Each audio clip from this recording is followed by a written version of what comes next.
সামনে একটা হচ্ছে যে হাইব্রিড ইয়ামাহা এফজেড হাইব্রিড, যেটা নতুন ভার্সন বের হয়েছে, দেখতে বেশ ভালো লাগতেছে। এটা শুনলাম যে ব্যাটারি তেল দুইটা দিয়েই চলে নাকি।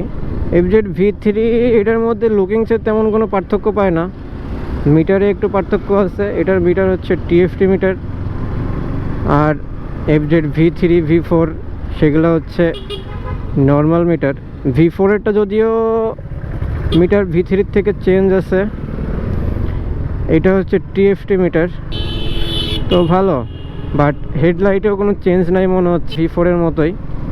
বাট একটা প্রবলেম আছে, সেটা হচ্ছে যে কতটুকু সাপোর্ট পাওয়া যাবে এই গাড়ি দিয়ে, আর টেকনিশিয়ান কীরকম আছে সেটাও একটা ভাবার বিষয়। কারণ একটা গাড়ি আসলেই তো হবে না, সেটার হচ্ছে টেকনিশিয়ান কেমন আছে, ওটার এক্সপার্ট কেমন আছে, সব কিছু একটু ভাবার বিষয় আছে।